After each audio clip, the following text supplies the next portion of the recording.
Hello and welcome to Deft and Dorky. We're going to talk about Dungeons and Dragons. Talking. We're back with the second one, and probably we're doing The this last thing. one. No, I'm just kidding. I am here with Brian again to talk about Hello. Dungeons and Dragons. We're gonna talk about Dungeons and Dragons. Today we're going to start out with the topic of designed failure and what we kind of think that means. Is it good? Is it bad? Where can you go? What can you do with it? Spoiler alert. It's bad. Okay, tell me why. I'm just kidding. Jump right in. I mean, I do have opinions on it, but Go for it. okay. So I was thinking about this, and I want to ask you this question: when have you seen designed failure in other mediums? Okay, so the sort of the one that I've seen, because I really, as far as okay, well, we back up a little bit. In other mediums, I mean, it's everything in like film and TV, anything scripted, it's designed for whatever, right? Mm-hmm. But as far as D&D goes, I've only really seen it the one time, and that was in the Critical Role Exandria Unlimited. The I don't remember the name of it. It was the one that Brennan Lee Mulligan DM'd, Yeah. Mm-hmm. and that's really the only time that I've seen it. Well, you never know if you've actually seen it or not, right? Because if it's done Calamity. well, yeah, Calamity, that's the one. But like you Good, never but know if you've actually seen it or not, because if it's done perfectly, it doesn't look like it. But I do want to kind of talk about it because mm-hmm. in something like Calamity, which is a short mini campaign that you already like, the outcome has to be a certain way to fit within the world, because it was a like a flashback basically. Mm-hmm. No. I think it can work there, but I'm curious as to see what you think about using it in okay, so you could use it in a spot where it's like you're gonna fight a god, or what, something that you're not supposed to be able to beat. Mm-hmm. How do you think that should work? So I think, okay, to answer your question, if you intentionally place your players in a situation like that, I think I don't know if that's the right way to say it. I think it's the DM's job to give the players opportunities to act. And so if you put them in a position where they're going to fight a god, like a god, there's no, like, oh, there's a massive army. I think as a player, I would feel a little bit cheesed if I didn't have a chance to do something. Like, take for example, it's just like, okay, you're playing, and you say, okay, this guard or whatever, this god or this like whatever, the BBEG, he's gonna come up and he's gonna grapple you and he's gonna like pin you down and hold you in place. And I'm the player and I'm like, I don't even get to make a saving throw. Like, I think if there is no agency, then I think you have a potential problem. Unless you have informed the players. Like, I think that one, Critical Role is entertainment that also happens to be a game. Sure. But I think for many of us, we're playing a game. Mm-hmm. um, Secondly, I think that everybody at that table understood that we are going to create 6 episodes or whatever it was, and it is going to end with everybody dying. Yeah. And so I think that if you have a conversation, it's like, hey guys, I really want to play this like super gritty realism game where you're gonna die. We're gonna see how long you can go though. This is Don't Starve. This is whatever it is, right? Like, let's just like feel it out. So I think that's different. But I personally think that if you are attempting to have some kind of like narrative effect in your game that involves designed failure, you have to be very delicate about how you put it forward. and make sure that your players have a sense of agency in the process. That's my opinion. I just think that, like, let's say you're intentionally, like, you want to introduce the BBEG and really drive home that this guy sucks and he's the bad guy and you want to kill him, and having this kind of encounter where it's just like, well, he's just going to dunk on you and that's going to be like, oh, now you really hate him. I think that there's a very delicate touch you have to have at that kind of moment, and you've got to do it right, because I think it'd be too easy to feel like, why let the player roll if they can never successfully succeed? You know what I mean? So what do you... Okay, so we kind of did this a little bit in my first campaign. The first time you guys went to try to mess with Traylor. Mm-hmm. So that was not... I guess we should define a little bit more design failure, because there's one type of design failure where just nothing you do matters. And then there's another kind where it's like, it's possible that you roll all nat 20s and win this. Yeah. But the design of this encounter is heavily stacked for you to lose. Yeah. So But I think that's different. Okay. Those are those are very different things. So, yeah. So, whenever you guys went to mess with Traylor the first time, I don't know how many times I tried to hint. It's like, this guy is super bad. And trying to fight him in his own house is probably a bad idea. And I tried to say that a bunch because I knew the type of character that Traylor was in that instance was like, he's going to have... This place is just going to be rigged. Every inch of this place is going to be rigged for him to win a fight coming at him because he's paranoid. Yeah. And then you guys fought him, and I was like, ooh, well. I don't tell you this as a player. Like, I remember that. I mean, it's been so long. I don't remember. Okay, for those of you listening, if you weren't watching last season, we went through the Underdark. We had Isaac had established essentially. In fact, I'll let you set the stage because this was your world. And then I'll fill in what I remember of it.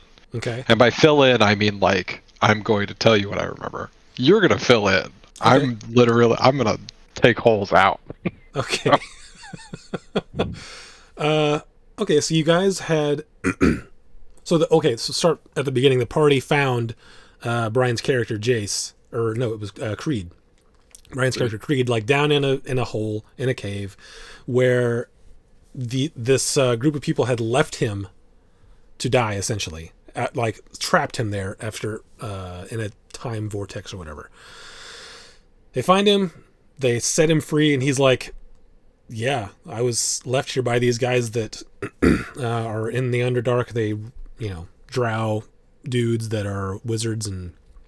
Basically, it ended up that these are the people that the party was like semi-looking for in conjunction with some other things were going on in the world. And you were like, hey, I know those guys. And they were like, we should maybe go talk to them. And everyone was like, yeah. So you go through the Underdark to try to find these guys. You go through some towns, get caught at one point, get thrown in jail, eventually find a way to get out of that. Come to this, basically a school where Traylor taught, where you went. And we're supposed to try, I don't remember what the exact objective was there. I think you were trying to get clues on what his or their involvement was in the overarching plot, I believe is what the deal was. And you were trying to get into to look into that, and I was like, that's okay. You can do that. And I, like I said multiple times, like, you probably don't want to start a fight with him, especially here, because he's a real bad dude, and this is his house. Yeah. And you guys, like, not even all of you. Some of you stuck back, and a few of you went forward into his area, and opened the door, and I think David was playing the role of a guard and was going to lead you into the place so you could sort of poke around. And he actually rolled well enough charisma roll on Traylor that he was like, okay, go for it. He starts to lead you guys down. Traylor turns around to go back to his office, and the minute he turns around, Joe's like, I'm gonna attack him. Yeah.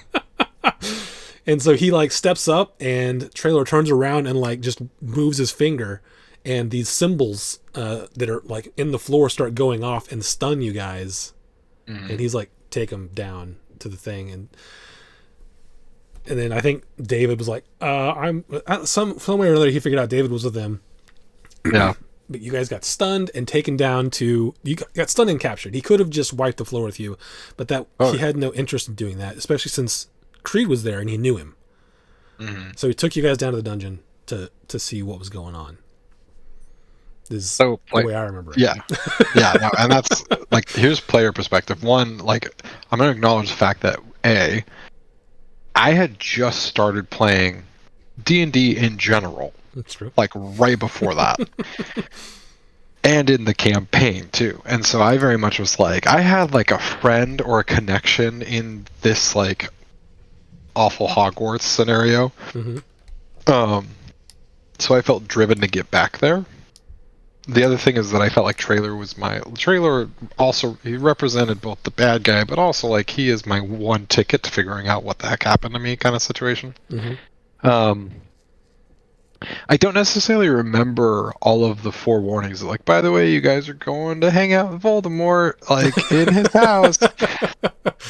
I remember the scene, like, we were going through some towns or whatever, and I was like, yeah, I was a part of the organization. Let's just walk up. And you were like, all right. And immediately arrested. And I was like, oh, that was a bad idea. The point that I want to make, though, about this is that, like, even when we got caught, I never felt as though we messed up in a manner that was like, I very much felt like, gosh, okay, we kind of flubbed that ourselves as players. Like, we put ourselves in that position to get caught repeatedly. Like, even though we were going to take on this difficult thing, I never felt like, well, frick, the DM isn't even giving us a chance. You know, I never felt that way. Okay. But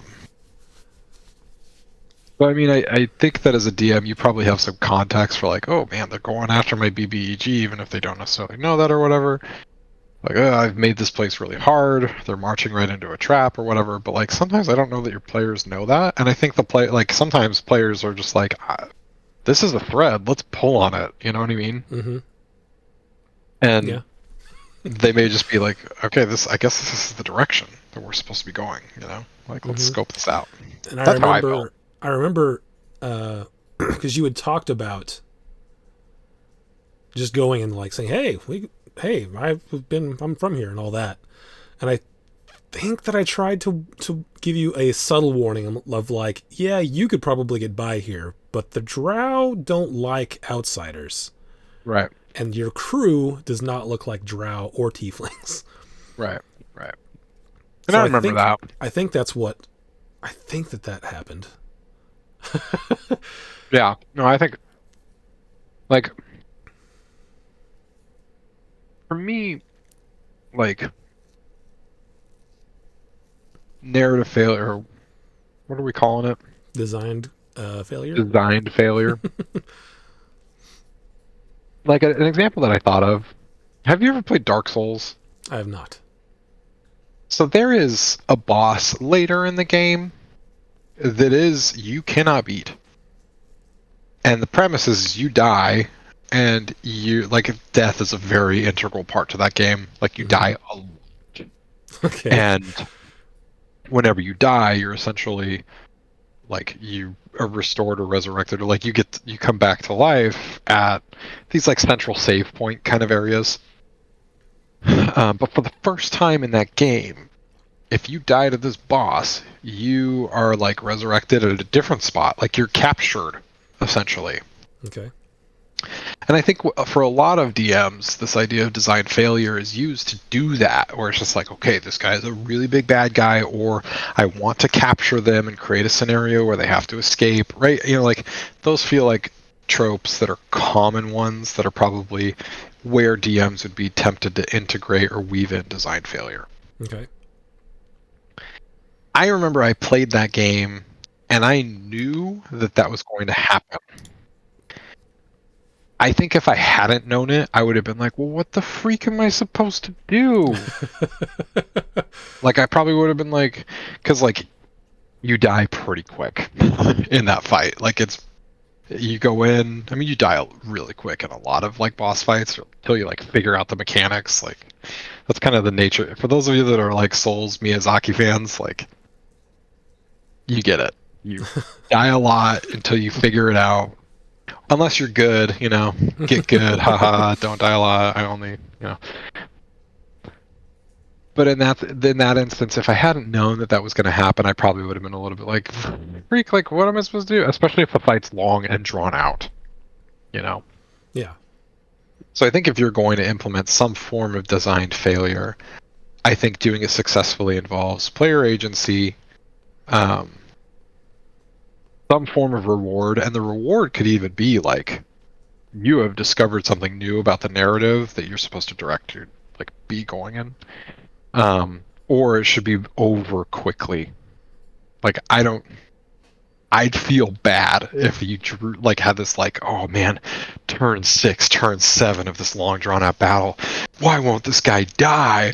Like that kind of feeling and sentiment. I think it's going to be not so good. So. Okay. Now, if the players knew that and put themselves in that position, it's just like, dude, I don't know what to tell you.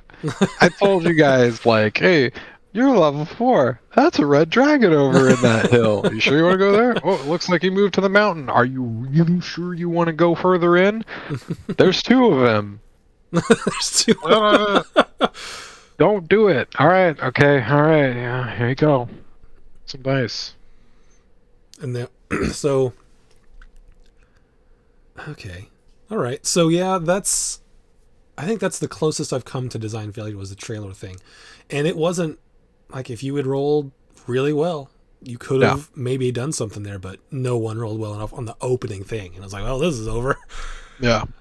And then I had to make up a whole new one shot to get your characters out. That was fun though. It was good. It was cool. I liked it. That's the other thing too, is I don't feel like you Deus Ex Machina. I'm using that as a verb. I don't feel like you did that to get us out. But, I think that's another thing. It's commit if you're going to try to do this. Don't be like, well, okay, I guess. Oh, God came down and saved your life. Yeah. I don't know if... Did we talk about the premise of that one shot when we did that? Well, there was a little snippet of information that I don't know if I ever told you guys. So I think 2 or 3 of you had talked to one of the the higher up teachers or whoever, and they said something kind of weird to you, but I don't think anyone in game, I don't think anyone made anything of it. But essentially what was happening was that a couple of you had been in there before, in broken into Traylor's area and fucked around before. And the punishment was, you got to go talk to what's his name and he's going to make you forget. Oh, the one-shot characters? Yeah. Okay. So I don't know if that ever came up. I feel like I remember that. Ironic. Right. I do. I wasn't there the night that the one shot happened. I remember that. I couldn't play that night. Okay. So I remember we were talking about it. I was very new still. You were like, okay, make another level 10 character. And I was like, dude, I just struggled all get out. And that's not the reason that I couldn't play. I had just had my kid or something. I can't remember what it was, but life stuff. So. Okay. So what about if so you're starting a campaign, you're going to be like, this campaign's going to go, 10 levels, we'll say. Mm-hmm. The last fight in this campaign is going to be next to not winnable. If you start out like that. I think you could tell them. Because I think, D&D is a couple things, right? It's a game, but it's also like a role-playing experience. Mm-hmm. And I think if you want to use that to explore certain themes, and I think you tell your players up front, like, hey, I think it'd be really interesting if we had the experience of an unwinnable situation, or like, hey, like you might win the fight but lose the war, or whatever. Or I there think could that's be like degrees of failure. Like you're going to fail, fair. but how Yeah. hard you fail depends on your tactics and roles. And I think if your players are into that and they're like, sure, let's shoot it, like, let's do it. Like, if it were me, I'd be like, I'm down. I'm also down if this thing takes no longer than 10 sessions. You know what I mean? Like, I don't know. Like, I think that's player and table specific, but I think it's a cool idea. But I do think your suggestion that if you inform your players first, that is critical. Because if you have, like, how long should a level 1 to 10 campaign take? I mean that varies so much. That could be Yeah, I guess that's right. you could go a level per session, right, and then Yeah, be done. that's But it really Yeah. depends.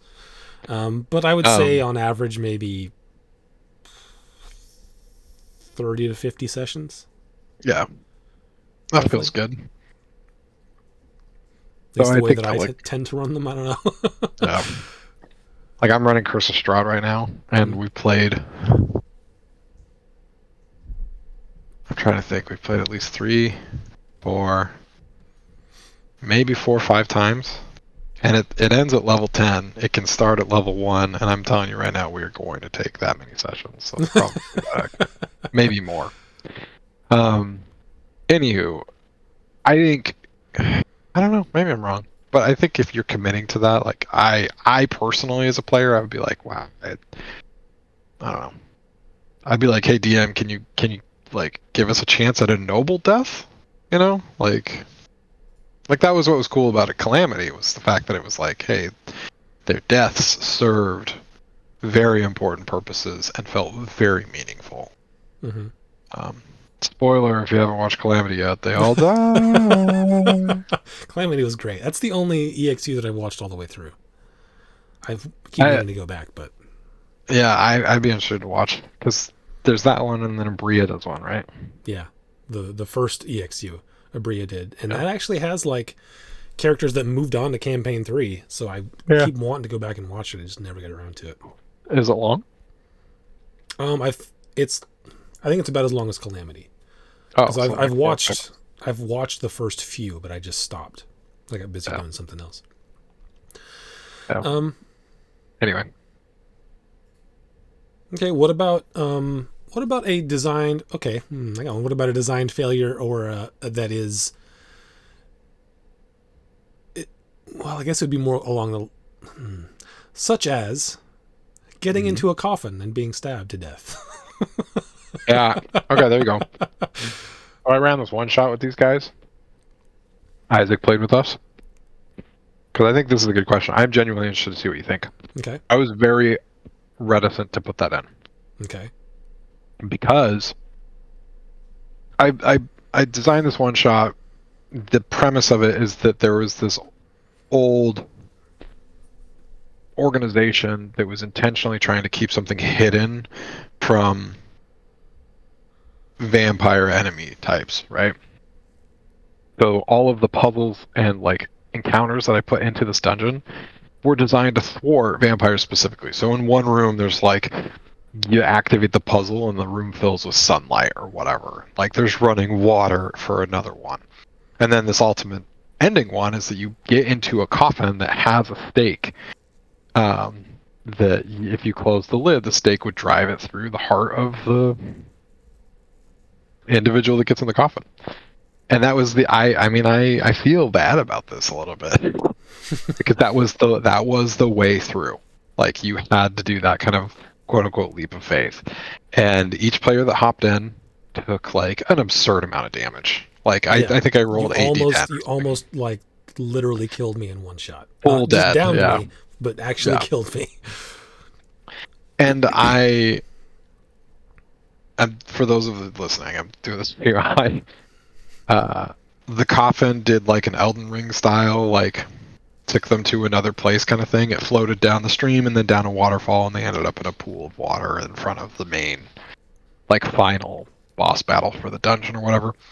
And I had a mechanic in there where, like, if they did this, the stakes had some kind of technology in them where, like, it was like a freaking adrenaline syringe, you know what I mean? Like, it was basically that. So I gave them the benefits of the full rest and 15 temporary HP because the stake shatters within the heart of whoever gets pierced after, like, they fall down the waterfall. You know? Like, I can't remember how I described it flavorfully, but that was, like, that was my reset point before they fought the big bad of the dungeon. So...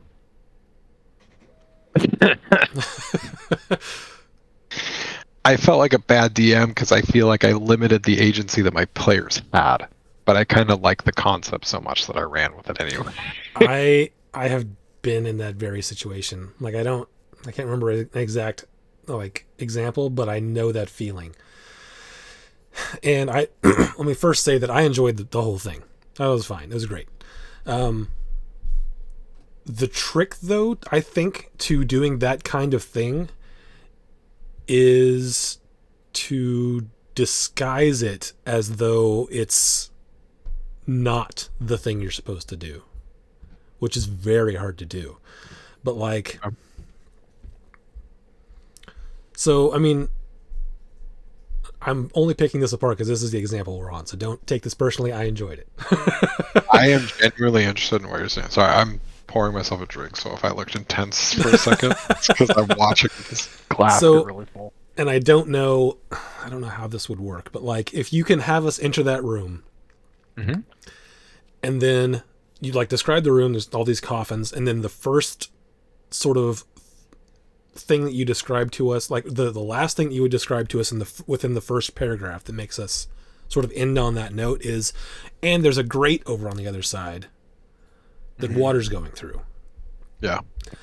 So sort of have us spend time on something that's not the thing, right? Mm-hmm. So that we then are like, well, we can't, this doesn't seem like, this seems like maybe the way we're supposed to go, but I don't like it. Let's go check out the rest of this room.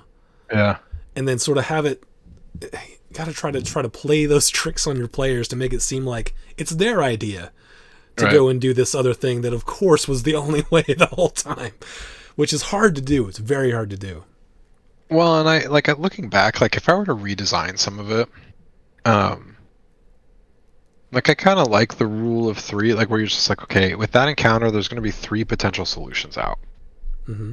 Like, I think if I were to do it again, like, so in this situation, I illustrated this room where the players walked in, and it was a large circular room, and there was a pool of water in the middle of it, and this pool of water had sloped flooring that led up and away from it, and there were coffins that were all around this thing. And all the coffins had their feet facing this giant pool of water in the middle, and the pool led to a stream that led out of the room, and the stream led, like, the stream went through a gate that was impassable for a person. Kind of like a sewer kind of gate or whatever. And all of these coffins have a stake in the lid that would drive through the chest of whoever gets in. If I had to do it again, I would want to do like you said, or just like, hey, I'm gonna. There is a grate, and I could create some kind of like complicated lock system, and then I maybe identify one other potential solution.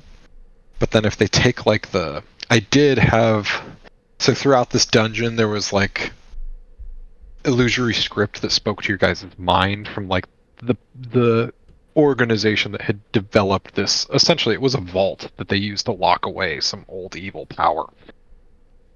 And I think what I could have done is like, okay, you have solution 1, the grate, and solution 2 is some kind of other thing potentially. But solution 3 is like, hey, we the Watchers want to ensure that non-vampires get through this, right? So here's the easy answer: is you get in this damn coffin and you kill yourself. And if you take that leap of faith, then you're rewarded with something awesome. So I think that would be probably the better play. But Yeah, and like you said, having them being able to convey that if you do this, it's like you can't tell them this way is going to be better, but if you slowly like suggest that this way is going to be better, yeah, I think would be the ideal way to do it. But it's hard to do without shoehorning it in. Like, there's a big sign on the door that says "Get in the damn coffin." Yeah, exactly. I mean, I basically did that. You know, I had. I think that the way you did it was good because you like gave us and we did get out of it at one point. Like we got in, and you're like, you have one action left if you want to try to bail out of this. It's coming down, and we did one time. We bailed out and looked around again just to make sure we didn't miss anything, and then ended up getting back in the coffin. Yeah, I mean, I gave you guys a chance to roll on picking the lock of the gate or whatever it was. Yeah. But like I am mental. I mean, I didn't tell you guys this, but I mentally set the DC to be like, I made you roll disadvantage because the lock was underwater, or like the apparatus was underwater, and I set the DC for like 20 or something. You guys are level 4 characters, so I was just like, yeah, whatever the scaling DC is. Like DC 10 is easy, DC 15 is medium, DC 20 is hard, DC 25 is nigh impossible, or whatever. And I very much was like, yeah, you got to be 22 or whatever. Like, I want you guys to get in the coffin. Yeah, so. It's one of those things that it's like, it's so, especially for like a quick, like one shot or something where you sort of have these things planned out. And it's like, as particularly for short, like 1-2 shot, whatever, there is a rail that you kind of got to follow. There's not really because if you get outside that, it's no longer a one shot. It's like, well, I don't, this is going to, I guess we're doing something else now. Guys. Yeah. I do think though that like one thing I have thought about, because I've ran several one shots lately, because I keep having like scenarios where it's like, oh, new players or like half the party or whatever, right? And I have been thinking about it. Like, I think when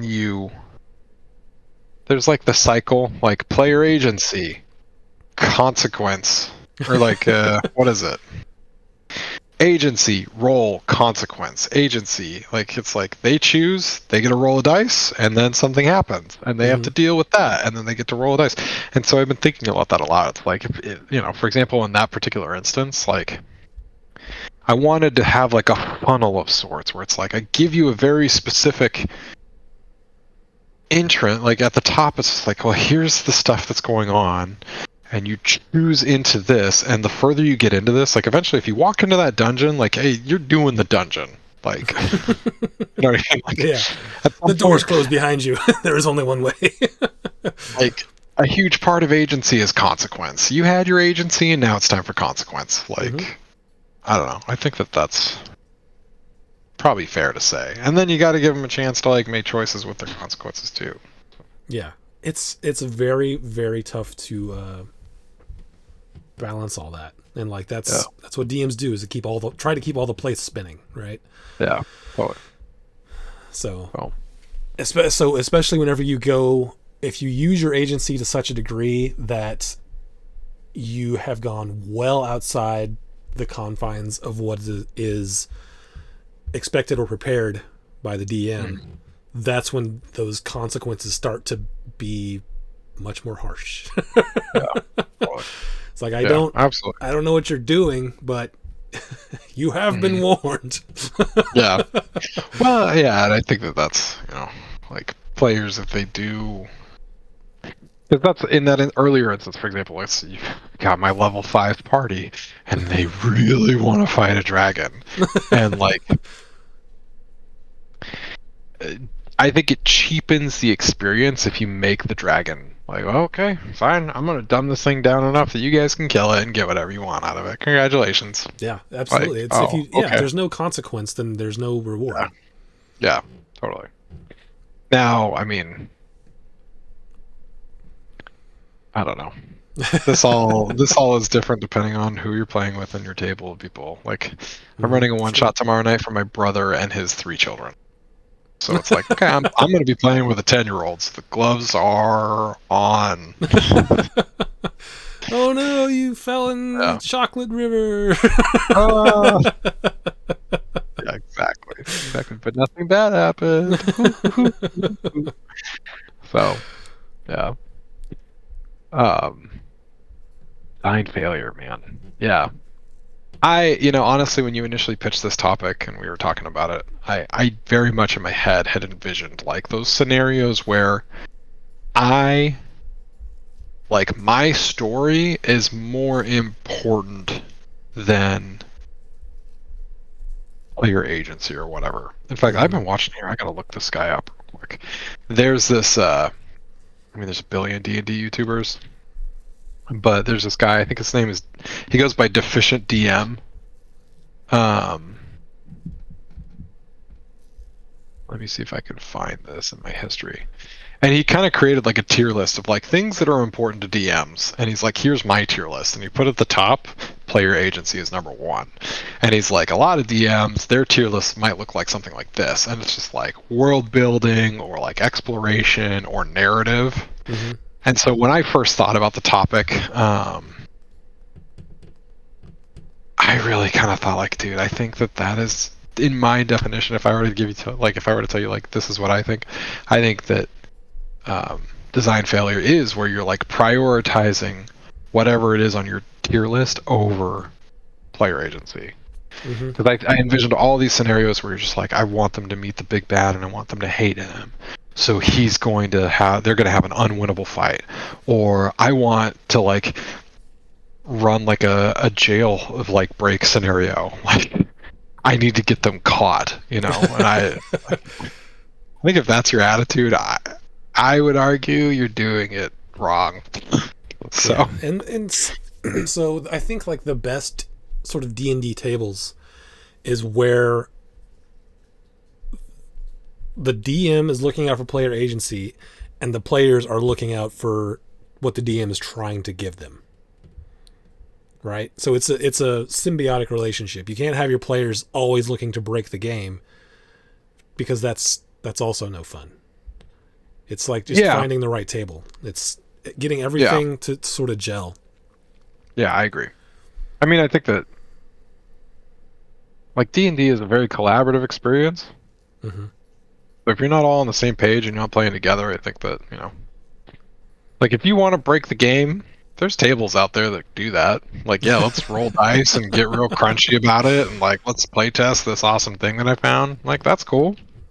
But I think I don't know, like for example, like you've crafted this world, like I very much understand that as a player, like, okay, I am here not to like dungeon crawl.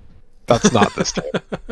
Like, I feel like we're empowered to make decisions, but yeah, and I try to do that, like, and also the sort of, designed high difficulty also goes back to our previous podcast, which is using mechanics to tell a story.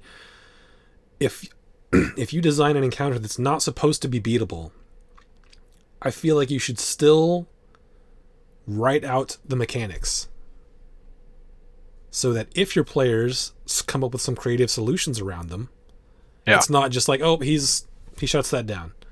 Mm-hmm. If you have everything written out and it's going to be really hard, and they come up with something to foil something, you can be like, that actually does work. Oh, because I mean, every DM knows this. They'll think of something that you did not think about.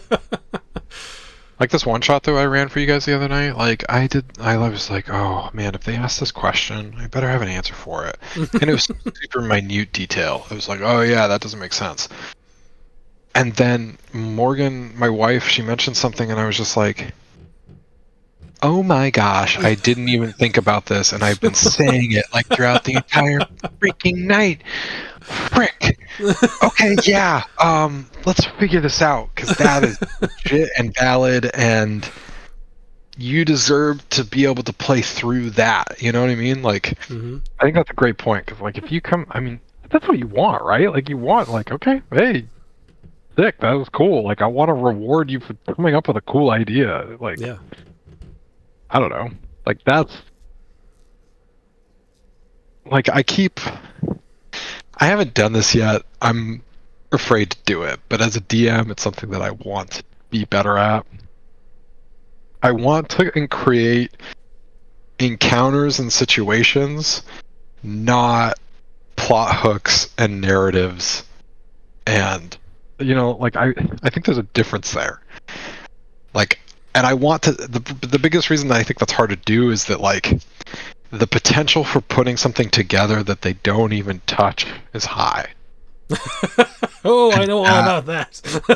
That, like, the amount of time that I put into prep, I'm like, it would be so frustrating to be like, well, I guess we're just gonna close the book on that. But that's part of it, I suppose. It is part of it, and that's with David's first character in this current campaign. There was a whole bunch of stuff that you guys just didn't get to do because he died, and sometimes that happens. And like I can take pieces of that and cannibalize it and throw it somewhere else, and that's how that sort of will end up getting used. But yeah, sometimes, I mean,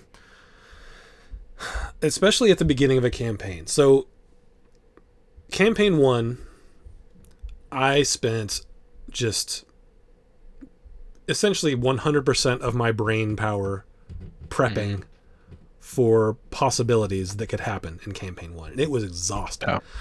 Yeah. And campaign 2, I put that much energy into the beginning of it in the first, I don't know, 20 sessions until you guys started hitting some of these things that I was like, okay, now they've entered this and I've already got stuff set for that. So that's by like episode, I don't know, 30 or so, the ball was kind of rolling on its own, and I didn't have to do that. But campaign 1 kind of just taught me how to do that. Yeah. And then campaign 2 was like, all right, if I front loaded a lot, it got done. But yeah, like you talk about like trying to prepare things, and you talked about it from an encounter situation standpoint, and I still try to go from a plot hook narrative standpoint, just because that's what drives me to play. Is like whenever I watch, especially like a really good TV series, and I'm like, I would love to just interact with that universe, just be there and like nudge things in certain ways. I think that would be cool. That's the kind of sort of mindset that I went into writing campaigns with. Yeah. Like, I'm going to make this like world with, pretty broad rules about certain things that I myself would want to interact with. Yeah. And hope that my players enjoy it. Well, and I suppose just for some clarification, because I think that that's great, and I think that that's a good way to do it, because, so like for example, in your campaign right now, like, I think this is a great example. You've created this world in which there is kind of like how would you describe the Aegis? It's like it is a global organization whose focus is the control of arcane magic use. They are the legislation for magic, essentially. Like, yeah, and what they're sort of like it's kind of weird because, and I kind of did this on purpose, they were started very nobly, right? Because of the things that set it up to have been created. Right. It's like this can't happen again. We've got to do something about this. But now it's been so long since that incident that it's almost become something different, which is, neither necessarily good nor bad. It's just become its own thing. And I did that on purpose. I mean, like, government is messy and comes with a lot of awful things in addition to the good that it does. Anyway, you've developed this world where that exists, and there was a scenario within it wherein like an assassination of this organization took place. Unfortunately for Isaac, he has 6 players. Like, one of them has a PC that is like got a positive viewpoint of the Aegis.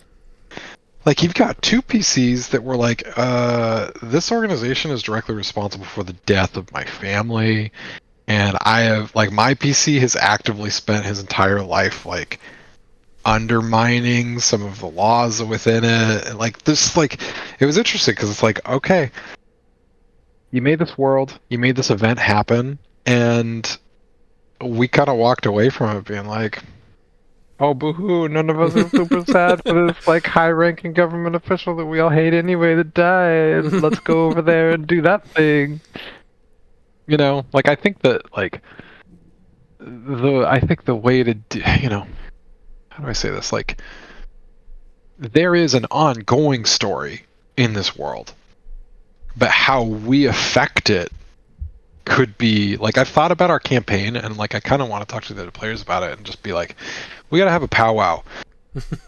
Any Skyrim fans out there? Like, are we gonna join the Stormcloaks or the Imperials? Like, we gotta decide. Like, are we gonna be with the Rebellion or are we gonna be with the Empire? Like, I feel like we were really in that position. Like, we just fought whoever it was, who's this kind of like, the house. Jensamar, yeah.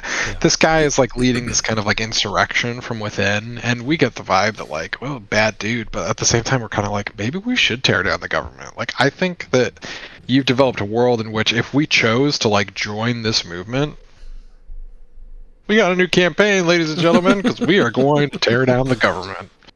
Like, I think that, like, I don't know, I think that you've developed such a nuanced world in which if we chose to do that, like, that's possible. You know? And my goal with that was, if I have, so I gave this, you know, a short brief to you guys at the beginning of the campaign. I was like, there's a thing called the Arcane Aegis. They have, you know, I told everyone what they do. And then between like character backstories and then like going back and forth with different people, I knew at the beginning, like, different people are going to have different views on this, as it should be. Yeah. And then, so what I wanted to do there was just to create a moment in which the PCs had to be like, wait a minute, are we all not on the same page about this? Right. And I wanted to have that conversation, which didn't happen exactly the way I had envisioned it, but it happened.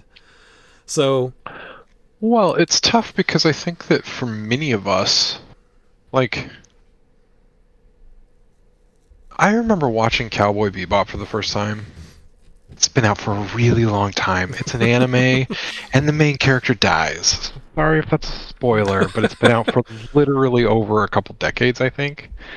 I'm gonna look this up and just confirm this. Cowboy... Nope. It came out yesterday. My bad. It came out long enough that Netflix has come up with a reiteration. When was it? First episode date, September 2nd, 2001. So yes, more than a couple decades. I remember I watched it. The main character died, and I was pissed off about it. And I had a friend who had literally lived in Japan for a while, and he's like, Brian, you have to realize that our American view, like, the arc of a narrative that we were taught in, like, what is that called? The plot graph, where it's like exposition, rising action, climax, falling action, resolution. Like, that's not the case all over the world. That is not everywhere. And so he was just like they have a different cultural viewpoint on death and heroes and like protagonists. And I was like, oh, okay, it made a lot more sense when it's like, this death is a release for this guy. Like, he's literally in heaven because he got to escape the mortal coil that is. And then, you know, like, you grow up and you realize, oh fuck yeah, that sounds pretty good. Anyway, like, I think that we're so entrenched with the idea of like, plot is A, B, C, D, and then E, F, and G. We're supposed to go find big bad guy, kill him, and then we win the game.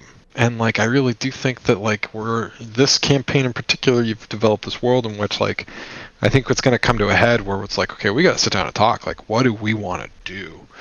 Because I feel like it's making a great use of one of the strengths of D&D, which is like, if you're doing it right, your players can influence the world. And they can do it hopefully in a way that is not predetermined or scripted. Because I mean, like, we as PCs had this conversation about, like, I don't know, like, do we really want to fight these guys? Because we have a problem with the way that the world is being run right now. So, you know. Yeah, and that's the that's the rub, right? You're like, man, this sucks. We should just burn it down. And they're like, but if we burn it down, that is gonna make things suck hard for some people. Do we want to be responsible for that? Yeah. Like, we want to burn it down, but we want to burn it down the right way. This guy's not doing it, maybe. We're not sure. So, which is hard. Like, it is really hard. Like, I think that that's another thing for some tables and for some players and some DMs. It's like, maybe, is your table set up to have that kind of, like, choice and thought process? Like, some tables are probably better served if it's just like, hey, very clearly this person's going to end the world, or very clearly that person, like, you want to make a person that's easily hateable, have them get involved with human trafficking. Then your players will want to kill that BBEG. You know what I mean? Yeah. Like, and that's like something we've sort of talked about just across all of us, is like, yeah, sometimes you want to just have the that's the bad guy. Let's take care of that. And I like throwing that in occasionally, but I don't like having that be the only thing.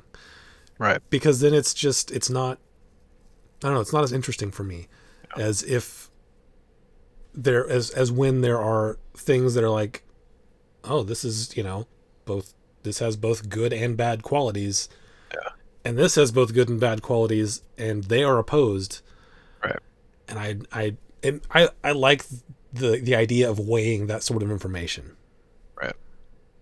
And I think, like, your players got to be willing to commit, like, in our position, I think we got to be willing to commit to one way or the other, or come up with a solution and present it ourselves, And I think as a DM, you've got to, not you specifically, but in scenarios like this, I think you got to make sure that,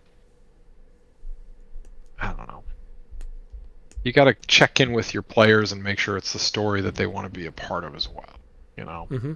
And I've talked about this with you and others before, that this whole thing between the Aegis and the Aftermath is a side plot.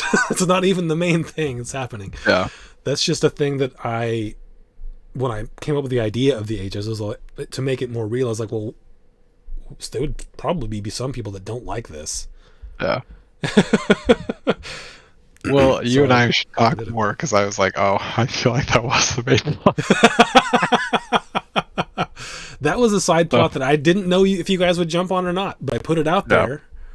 Yeah. And yeah, I mean, it's because it's a global organization, it can have its fingers in lots of pots. We'll put it that way. Right. But the specific conflict between the Aftermath and the Aegis was not designed to be the primary plot thread. Yeah. I'll put it that way. We'll see how it plays out. Yeah, but I mean, if it turns out that way, then that's the way we can go. Like, I mean, like, we've talked, both Isaac and I are fans of Critical Role.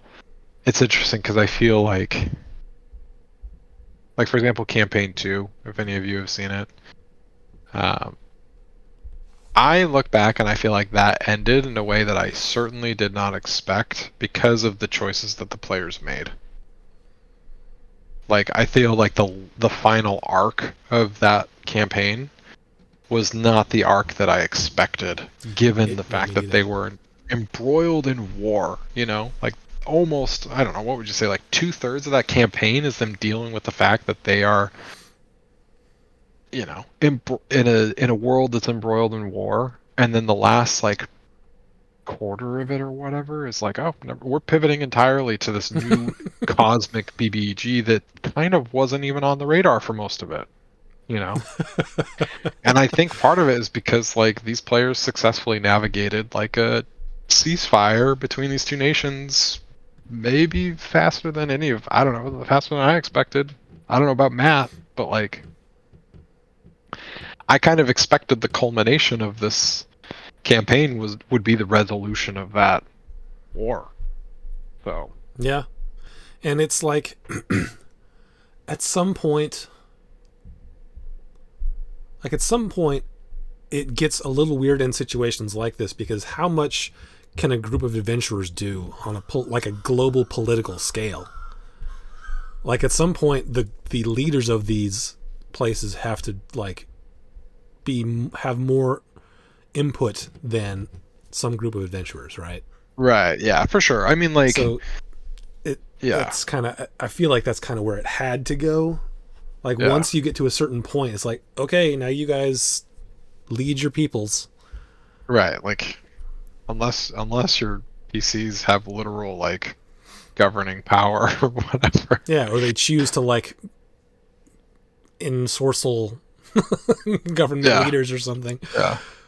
I mean, like, if I were to be honest, again, sticking with this example of the second campaign of Critical Role, like, I feel like I was expecting it to go in a direction where, like, there was some kind of large-scale battle where, like, they, as a group, took on, like, the Cerberus Assembly leaders, you know? Mm-hmm. Um, and the defeat of this very influential, like, what was it called? Mageocracy? Like, uh... that would be somehow the climax and conclusion of it. So, but then it's like, no, we brokered peace. So, I guess and what else is there? I don't know if you've watched any of the subsequent reunions, but they talk about that a little bit. Like, Bo and Caleb are still trying to take care of the Cerberus Assembly. Yeah. Which, I mean, yeah, makes sense from the standpoint of like where they are at. So, but anyway, design failure. There you go. Ta-da! But that's cool. I just want to reach a topic, and then wherever it goes, that's where it goes. Talk about D&D. Yeah. But I think that's good for this time. Yeah. All right. Well, remember, it's bad. It's bad. Design failure is bad. Talk about it with your players. Yeah.